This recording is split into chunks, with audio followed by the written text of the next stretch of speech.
All, me Geeta Sanu from Bless Academy is back with you with the topic nursing process.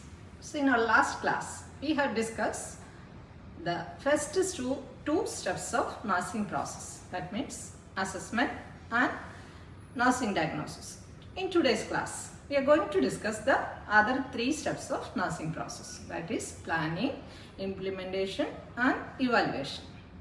So during the third step of nursing process, we are planning the activities based on the identified problem or nursing diagnosis. We have to make a plan of the interventions. So it not only includes the interventions, the set goals or expected outcomes are also planned in the planning phase of nursing process. For example, a patient is admitted with diarrhea. So during assessment, we found that the patient is showing signs of dehydration. So in that case, our identified problem or nursing diagnosis we made as fluid volume deficit.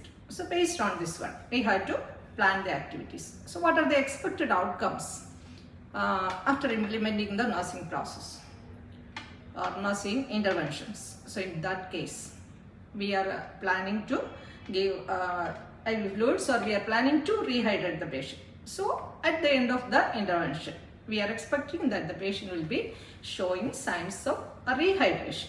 For example, the vital signs should return to normal.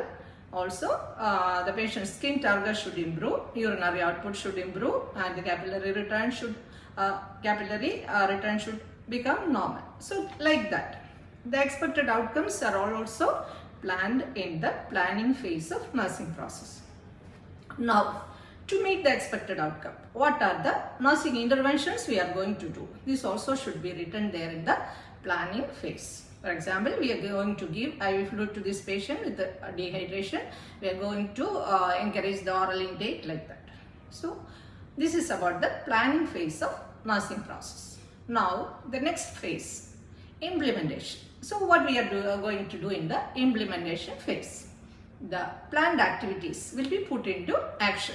That means we are giving IV fluid to the patient, we are giving oral fluids to the patient.